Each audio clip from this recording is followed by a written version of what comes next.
Hello everyone, this is Priyanka. Welcome back to learning classes with Priyanka.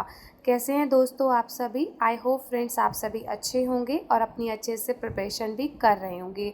Friends, आज की video आपके लिए हेल्पफुल रहेगी क्योंकि आज मैं आपके साथ growing up as a learner के PYQ यानी कि प्रीवियस ईयर क्वेश्चंस पेपर को शेयर कर रही हूँ। क्योंकि देखिए, आपके एग्ज़ाम्स जो है मई में जहाँ तक स्टार्ट हो जाएंगे, ज़्यादा टाइम नहीं बचा है, तो आपको कुछ भी सर्च ना करना पड़े, इसलिए आज मैं आपके साथ जो है PYQ को शेयर कर रही हूँ। वैसे तो देखिए फ्रेंड्स, मैं इसकी आपके साथ इम्पॉर्टेंट क्वेश्चंस को शेयर कर चुकी हूँ।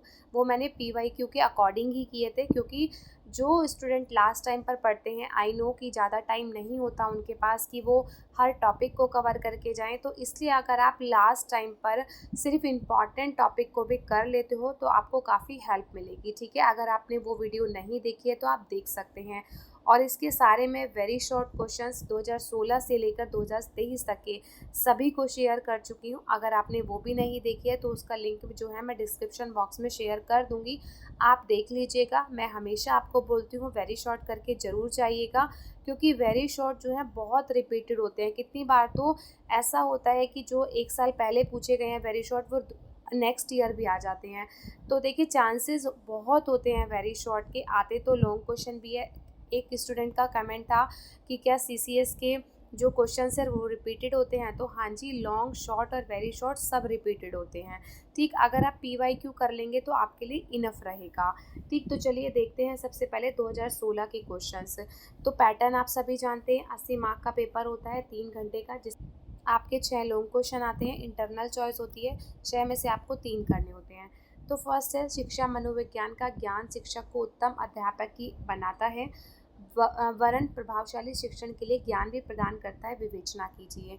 ठीक है, एज आई टोल्ड यू कि मैं इंपॉर्टेंट शेयर कर चुकी हूँ, आप डेफिनेटली करके जाइएगा। इंपॉर्टेंट करके जाएंगे तो आपको बहुत हेल्प मिल जाएगी।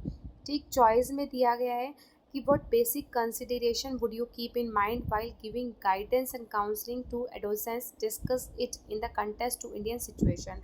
देखिए, मैं आपके साथ जो है इसकी मैराथन क्लासेस को भी जल्दी शेयर करूँगी।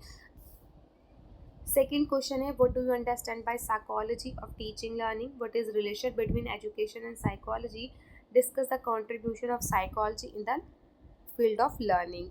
चॉइस में दिया गया है, describe the nature and characteristics of intelligent and right a detail note on its development.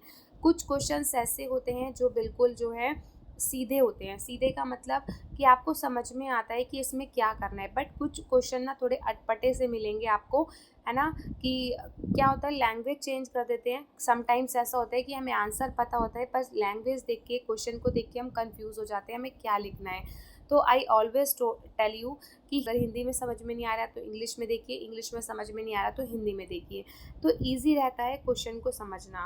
ठीक है, third question is, what is the concept of exceptional children, explain its type and characteristics, what are the chief problems of backward children. दो question को merge कर दिया। देखिए, exceptional children में आपसे जो पूछा गया है वो बैकवर्ड चिल्ड्रन के बारे में पूछा है। ठीक है, फिर है पर्सनैलिटी के बारे में क्वेश्चन, उसके नेचर और करेक्टरिस्टिक्स बतानी है। सेक्शन बी देखिए, सेक्शन बी में है, फर्स्ट क्वेश्चन है कि मनोविज्ञान में शिक्षा के सिद्धांत व व्यवहार पर प्रभाव का उल्लेख कीजिए। बुद्धि लब्धि से क्या तात्पर्य है। उसके बाद who is educationally backward child, educationally backward child के बारे में है फिर से। ठीक है, उसको आप कैसे पहचान सकते हैं, उसकी क्या प्रॉब्लम्स होती हैं। ठीक है, explain the process of learning. ठीक है, फिर है differentiate between mental hygiene and mental health, ये मोस्ट इम्पॉर्टेंट है शॉर्ट में। Chief characteristics of adolescence, relation between education and psychology, what is principle. Short, very short. Very short तो देखिए मैंने आपको सारे कराए हैं, और शॉर्ट और लॉन्ग में मैंने सब इम्पॉर्टेंट बताया कि कौन से इम्पॉर्टेंट है। सी सेक्शन देखिए, जिसमें है फर्स्ट, डेवलपमेंट ड्यूरिंग एडोलेसेंस। ये तो आप ऐसे देख लीजिए क्योंकि मैं तो आपको ये सारे ऑलरेडी करा चुकी हूँ। ठीक है फ्रेंड्स, मई 2017 का क्वेश्चन पेपर देखिए। फर्स्ट है, educational psychology is the application of the finding and the theory of psychology in the field of education, discuss. शिक्षा मनोविज्ञान शिक्षा के क्षेत्र में मनोवैज्ञानिक सिद्धांतों एवं निष्कर्षों का प्रयोग कीजिए, विवेचना कीजिए। देखिए, सबसे पहला कमेंट पता है क्या आता है स्टूडेंट का कि क्या 100% जो इम्पोर्टेंट बताए हैं वही क्वेश्चंस आएंगे। फ्रेंड्स देखिए, मैं सब्सक्राइबर और व्यूज़ के लिए झूठ नहीं बोलूँगी, ठीक है, कि मैं आपको बोल दूँ 100% वही आएंगे, ऐसा कभी नहीं होता। अगर फिर तो ये है ना कि सिलेबस में से क्या और कुछ नहीं आएगा, सिलेबस में से सब कुछ आता है ना फ्रेंड्स, तो 1 बाय 1 कर ही देंगे ना। 80 मार्क का पेपर है तो क्या 80 मार्क में आपको सब कुछ दे देंगे? हाँ, इम्पॉर्टेंट रिपीटेड होते हैं। आई विल नॉट से कि इम्पॉर्टेंट रिपीटेड नहीं होते, रिपीटेड होते हैं, पर 100% नहीं आता। क्या होता है, एक आधा क्वेश्चन ना घुमा फिरा के आ जाता है, या एक आधा क्वेश्चन चेंज भी आ जाता है।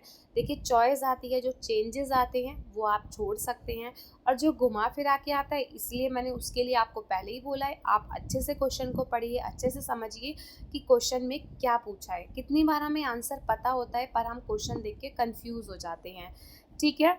फिर है next, what is learning, discuss any one language theory in detail with its educational implication. अधिगम क्या है, किसी एक अधिगम सिद्धांत की इसके शैक्षिक निहितार्थ सहित विस्तार से चर्चा कीजिए। चॉइस में है कॉन्सेप्ट ऑफ पर्सनैलिटी। देखिए, अभी 16 में भी पूछा था, 2016 में क्वेश्चन पेपर में पर्सनैलिटी के बारे में, तो मैंने बताया ये इंपॉर्टेंट क्वेश्चन में आपको, ठीक है। और देखिए, अगर आप लास्ट टाइम पर पढ़ रहे हैं, आप वर्किंग है, या बहुत सारी जैसे मैरिड होते हैं उनको टाइम नहीं मिलता। अभी लास्ट भी मेरे पास एक कमेंट था, एक स्टूडेंट मेरे साथ व्हाट्सएप पे कनेक्टेड है, बट ठीक है, उनका जो व्हाट्सएप पे मेरे पास कमेंट आया है, और वो शी इज़ मैरिड, ठीक है। तो सी सेड कि मैं नहीं पढ़ पा रही हूँ, मुझे टाइम नहीं मिल रहा है, मैं कैसे प्रिपरेशन करूँ, मुझे नहीं समझ में आ रहा है। देन आई सेड कि आप PYQ कर लो। PYQ करोगे ना तो आपको हेल्प मिल जाएगी उससे। आज उनका एग्ज़ाम था, उनका मुझे मैसेज मिला कि जो आपने मुझे इम्पॉर्टेंट बताए थे उसी में से आया, ठीक। तो मुझे बहुत अच्छा लगा कि चलो उनकी हेल्प हो जाती है, क्योंकि देखिए मैरिज के बाद ना डिफ़िकल्ट होता है पढ़ना लेडीज़ के लिए, क्योंकि घर भी संभालना है, सबको संभालना है, सब कुछ देखना है। तो आई नो कि डिफ़िकल्ट होता है, इसलिए मेरे को लगता है कि मैं आपके साथ इम्पॉर्टेंट शेयर करूं। अगर आप लास्ट टाइम पर पढ़ रहे हैं तो आप वो भी प्रिपेयर कर लेंगे तो आपके लिए इनफ रहेगा, ठीक। थर्ड है डिफाइन द टर्म इंटेलिजेंस। ये भी दोबारा रिपीटेड है। Give a brief account of various theories of intelligent. और चॉइस में है what is meant by mental health, discuss measure for improving the mental health of student and teachers, ठीक है। उसके बाद बी सेक्शन देखिए, प्रॉब्लम ऑफ एडोलसेंस है, type of individual differences, type of intelligent, characteristics of creativity, measurement of intelligent, defence mechanism, causes of maladjustment, factor affecting learning. You know कि इसमें जो है शॉर्ट में 8 क्वेश्चन आते हैं, 8 में से आपको 4 करने होते हैं, ठीक है। एजुकेशनल साइकोलॉजी का दिया है, ये तो तीनों क्वेश्चन पेपर में रिपीट हुआ है। फिर उसके बाद है गिफ्टेड चिल्ड्रन, ठीक है। सेकेंड है explain the problem of adolescence due to emotional changes, ठीक है। और चॉइस में स्किनर का दिया गया है। फिर मेंटल हेल्थ के बारे में पूछा है थर्ड में, और फिर से चॉइस में इंटेलिजेंस के बारे में। मैंने ये सब बताया आपको इम्पॉर्टेंट में, जो जो आपको करने हैं, ठीक है। सी सेक्शन देखिए, role of teacher in emotional development of child. देखिए फ्रेंड्स, मैं आपको एक चीज़ बता देती हूँ कि जो टीचर्स के रोल है ना, उसका एक ना एक टॉपिक ज़रूर आता है हर पेपर में, क्योंकि टीचर्स का रोल इसलिए पूछा जाता है, आप बीएड कर रहे हैं, आप टीचर बनने जा रहे हैं, ठीक है। एज अ टीचर आप बच्चों को कैसे हैंडल करते हैं, इस पर आपको कोई ना कोई टॉपिक ज़रूर मिलेगा। जैसे अब यहाँ पे पूछ लिया कि role of a teacher in emotional development of child, की बालक के भावनात्मक विकास में शिक्षक की क्या भूमिका है, ठीक है। तो किसी भी टाइप पर पूछ सकते हैं कि चाइल्ड की मेंटल हेल्थ पे आपकी क्या क्या रोल होगा, या गिफ्टेड चाइल्ड का पे आपका क्या। I am not talking about only for this question paper, ये आपका किसी भी पेपर में आ सकता है। रोल ऑफ टीचर आपका किसी भी टॉपिक पे आ सकता है, ठीक है। Second, learning theory of Pavlov. फिर है ways of improving mental health, types of individual differences, meaning of maladjustment, types of intelligent test, meaning of personality trait और डेलिक्वेंट चाइल्ड, ठीक है। सी सेक्शन देखिए, जो मैं करा चुकी हूँ आपको, आप वो प्लेलिस्ट देख लीजिएगा, इसकी आपको मिल जाएंगे, ठीक है। वेरी शॉर्ट, ये देखिए, ठीक। 10 में से आपको 8 करने होते हैं। 2019 का क्वेश्चन पेपर फर्स्ट है, backward child be identified, mention characteristics of the backward child, describe administrative provision for the education of backward child, ठीक है। उसके बाद एडोलसेंस का पूछा है, फिर सेकंड में पावलोव थ्योरी आई है और माल एडजस्टमेंट का आया, ये भी इम्पॉर्टेंट है। फिर डिस्कस करना है पर्सनैलिटी को, और चॉइस में दिया है क्रिएटिविटी के बारे में, ठीक है। अब देखिए मैं आपको एक चीज़ और बता देती हूँ, जैसे यहाँ पर आपको जो है पावलोव का दे दिया या माल एडजस्टमेंट का दे दिया, ठीक। तो अगर आपने पावलोव का नहीं पढ़ा, माल एडजस्टमेंट का पढ़ा है, तो आप दोनों में से एक कर सकते हैं ना, एक को चॉइस में छोड़ सकते हैं। और फॉर एग्ज़ाम्पल अगर आपको दोनों ही ना आते हो, ठीक है, बहुत सारे स्टूडेंट कमेंट करते हैं अगर ये दोनों ही ना आए हमें, फिर हम क्या करें। पावलोव की लर्निंग थ्योरी लिखनी थोड़ी सी डिफ़िकल्ट हो सकती है, आई नो, पर माल एडजस्टमेंट कुपोषण क्या होता है, क्या इसके बारे में आप नहीं लिख सकते? माल एडजस्टमेंट के बारे में क्या आपने इसके बारे में कभी नहीं पढ़ा होगा? तो आप बनाकर अपनी लैंग्वेज में लिख सकते हैं। आपको इसमें से किसी भी टॉपिक के बारे में कुछ पता हो, जैसे मेंटल हेल्थ को कैसे इम्प्रूव कर सकते हैं, मेंटल हेल्थ के बारे में आई नो सभी जानते होंगे, ठीक। या फिर चलो मैंने इजी बता दिया आपको, सेकंड बता देती हूँ। फॉर एग्जांपल थर्ड वाला कि पर्सनैलिटी के बारे में पूछा है, ठीक है, और क्रिएटिविटी के बारे में पूछा है। आपको दोनों ही टॉपिक ना पढ़ के गए हो, अब आपको बना के लिखना है, तो क्या आपने क्रिएटिविटी के बारे में कभी नहीं पढ़ा होगा कि रचनात्मकता क्या होती है? बना के लिख सकते हो आप, ईजी होता है फ्रेंड्स। देखिए हमें जो क्वेश्चन दिया जाता है ना, हमने उसमें से कोई ना कोई पॉइंट टॉपिक ऐसा ज़रूर होगा जो पढ़ा होगा, उसी पर आपको बना के लिखना है। आपको कभी भी पूरे पूरे पैराग्राफ्स नहीं लिखने हैं, पॉइंट्स में लिखना है, ठीक, और हेडिंग्स के साथ लिखना है। एक क्वेश्चन में कीजिए कि 2 फ्लो चार्ट बनाइए, ठीक है। अब स्टूडेंट का कमेंट आता है एक और, जो आपके मन में ज़रूर चल रहा होगा, हम पेन से बनाएं क्या हम पेंसिल से बनाएं? देखिए friends, it's depend only you कि आपको जिससे कंफर्टेबल लगता हो उससे बनाइए, बस काटा पीटी नहीं करनी। अगर आप पेन से बना सकते हैं तो वेल एंड गुड कि आप पेन से बनाइए, आपको बार बार चेंज नहीं करना पड़ेगा। और अगर पेंसिल से बनाते हैं तो भी बना सकते हैं, कोई बहुत बड़ी इशू नहीं है इसमें, ठीक है। अब एक और कमेंट आता है स्टूडेंट का, ठीक है, जो आपके मन में भी ज़रूर चल रहा होगा कि क्या हम स्केच पेन यूज़ कर सकते हैं? तो देखिए मेरा ओपिनियन तो ये, एज़ पर माई अंडरस्टैंडिंग, मैं सबकी बात नहीं कर रही हूँ, ये मेरी अंडरस्टैंडिंग है कि स्केच पेन से क्या होता है, वो ना दूसरे पेज पे प्रिंट हो जाता है, तो वो थोड़ी सी कॉपी में लिखा हुआ गंदा लगता है। अगर आप ब्लू और ब्लैक यूज़ करेंगे ना तो it will be very comfortable for you, क्योंकि टाइम बचता है, बार बार कभी स्केच यूज़ करो, कभी पेन यूज़ करो, ब्लैक और ब्लू यूज़ करो, ठीक। क्योंकि ब्लैक से आपको हेडिंग डालनी है, पॉइंट्स डालने हैं, और ब्लू से आपको आंसर लिखना है, ठीक है। बट इतना काफ़ी है। अब डिपेंड करता है आपको कितनी माननी है कितनी नहीं माननी, वो तो आप ही के ऊपर है। अब है सेक्शन बी, तो देखिए which factor affect the learning, फिर है इमोशनल इंटेलिजेंट, मेज़र क्रिएटिविटी को कैसे मेज़र करेंगे, mention various stages of development, mention characteristics of mental retired children, फिर है डिमेंशन ऑफ पर्सनैलिटी, फिर explain regression and adjustment mechanism, और है लो एंड इफेक्ट और लो ऑफ एक्सरसाइज के बीच में डिफरेंस, ठीक है। सी सेक्शन ये देख लीजिए जो मैं आपको करा चुकी हूँ, ठीक है। 2022 का देखिए, 2022 में फर्स्ट है what is insight theory of learning, which factor influence the insight, what is the importance of this theory in class teaching, clarify offering the example. Choice में है what do you mean by educational psychology, how psychology influence the process of education. Second दिया है gestalt का सिद्धांत कि gestalt theory of learning, और choice में है what do you mean of creativity, ठीक है। ये मैंने आपको बताया ही है क्रिएटिविटी का कि आपको करके जाना है, तो देखिए मैंने बता दिया, आपने कर लिया, बहुत अच्छी बात है। अब दोनों को अगर ये सपोज़ ये दोनों आ जाते हैं तो आप ये छोड़ सकते हैं, ठीक है, तो आप क्रिएटिविटी कर सकते हैं।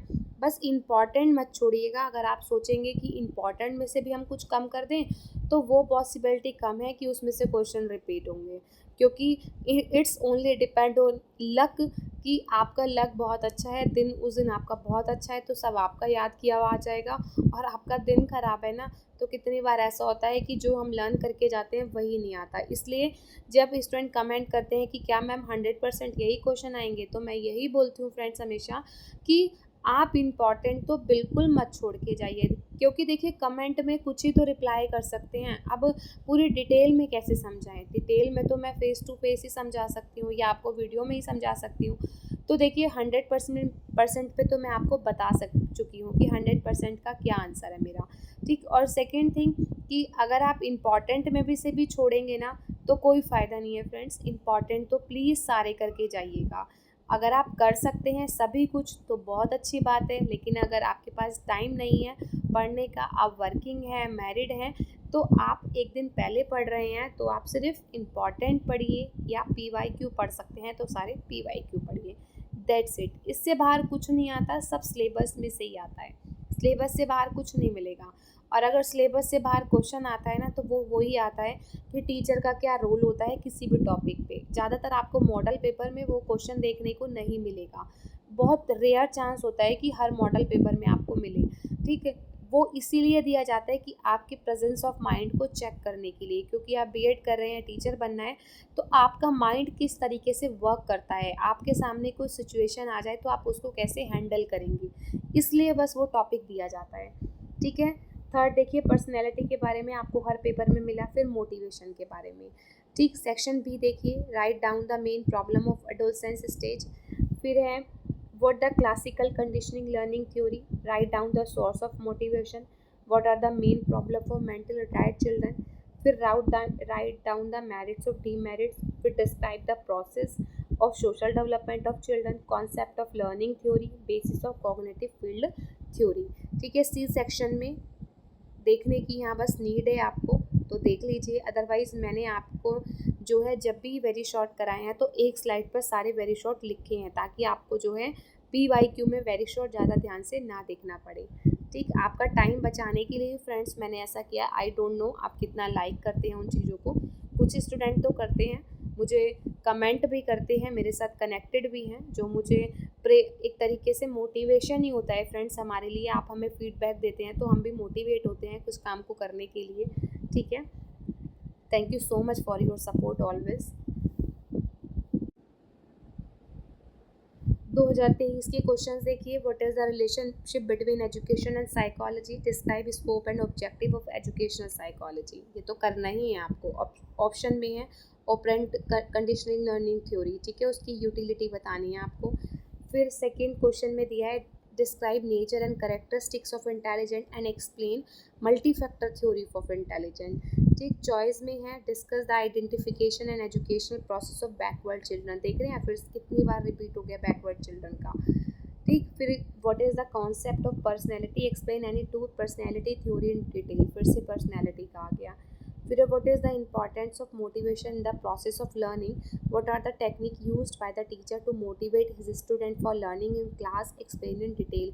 देखिए मैंने आपको जो इम्पॉर्टेंट बताया है ना वो यूनिट वाइज ही बताए हैं, इसलिए बता दिए कि सर्च करेंगे तो आपका टाइम ज़्यादा कंज्यूम होगा, तो इसलिए मेरे को लगा कि नहीं, आपका टाइम बचाने के लिए मैं आपको जो है यूनिट वाइज बताती हूँ, ताकि आपको ईजी रहे देखने में कि इस यूनिट में से कौन सा टॉपिक कवर करना है, ठीक है, कौन सा इंपॉर्टेंट है। सेक्शन बी में है learning theory of Pavlov, types of individual differences, delinquent child, characteristics of creativity. फिर right characteristics of gifted children कि what are the stages of human development.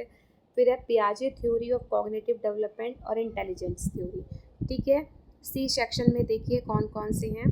Kinds of reinforcement, दो kind होते हैं reinforcement के, ये तो पेडोलॉजी सब्जेक्ट में भी आता है, पॉजिटिव और नेगेटिव, ठीक है।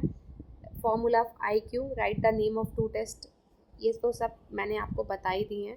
आई थिंक मुझे लगता है यहाँ बताने की नीड नहीं है, ठीक। ये सब थे आपके PYQ, ठीक। आई होप आपके लिए वीडियो हेल्पफुल रही हो, इन्फॉर्मेटिव रही हो।